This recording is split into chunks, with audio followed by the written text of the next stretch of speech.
Telegram 360 a présenté Info 360. Info 360 et on condensé actualité journée en 360 secondes. Tout ça doit connaître sur ce qui passe dans le pays d'Haïti à l'autre côté. Info 360. Info 360, c'est information pratique, bien traitée, sans fausse côté. Info 360, une présentation Telegram 360.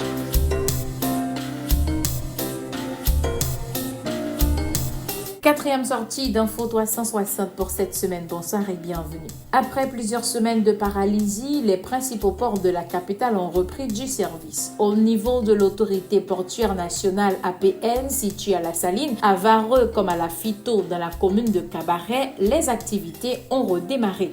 Cette reprise est survenue quelques jours après l'annonce du général Laura Richardson du commandement sud de l'armée américaine de reprendre le contrôle des installations portuaires de Port-au-Prince en vue de faciliter l'approvisionnement du marché en produits stratégiques, y compris nourriture et médicaments restés jusque-là bloqués à cause de la terreur des gangs. Si le déploiement de la mission multinationale de soutien à la sécurité doit être retardé, les avions militaires américains, eux, n'arrêtent pas de se relayer sur le tarmac de l'aéroport international Toussaint Louverture. Ce jeudi 23 mai 2024, un aéronef de la US Air Force a atterri sur la piste du principal aéroport du pays. Les navettes de l'armée des États-Unis dans la capitale haïtienne remontent au début du mois en cours, mettant ainsi fin à un isolement total d'Haïti suite aux attaques des gangs qui ont provoqué l'arrêt des vols vers et en provenance de Port-au-Prince. Autre information, plus d'une dizaine d'ouragans pourraient frapper Haïti au cours de la saison cyclonique qui sera très active cette année selon les prévisions météorologiques. Au moins 23 phénomènes dont des dépressions tropicales ont été identifiés à date par les spécialistes. Comme chaque année, la saison cyclonique sur l'océan Atlantique démarre le 1er juin pour prendre fin le 30 novembre. Info 360. Info 360 et on condensé actualité journée en 360 secondes. Tout ça doit connaître sur ce qui passe dans le pays d'Haïti à l'autre côté. Info 360. Info 360, c'est information pratique, bien traitée, sans fausse côté.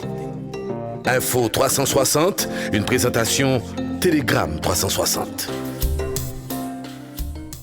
Et puis, le dossier d'Haïti a dominé les échanges dans le cadre de la visite d'État du président kenyan William Ruto à Washington. Entre promesses de soutien et engagements renouvelés, les différentes phases de la tournée ont porté sur la nécessité de rétablir l'ordre au plus vite dans le pays ravagé par les gangs. Hélicoptères, armements, munitions, financement des opérations.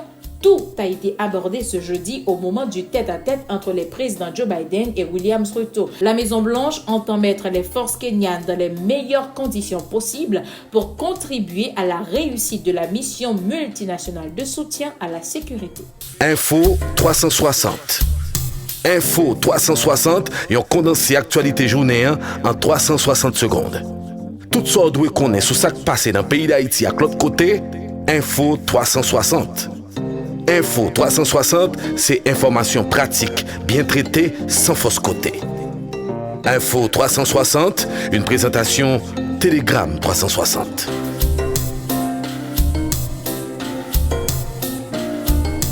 Tout juste quelques jours après sa réélection pour un deuxième mandat, le président dominicain Luis Abinader se déplace ce jeudi pour discuter avec ses anciens rivaux, Leonel Fernandez et Abel Martinez, autour des priorités du pays. Selon le porte-parole de la présidence Homero Figueroa, le chef de l'État se rend respectivement à la Fondation Globale et Développement à 8h PM pour échanger avec le leader de Force Populaire et à 9h PM à la Maison nationale du PLD pour s'asseoir avec Abel Martinez.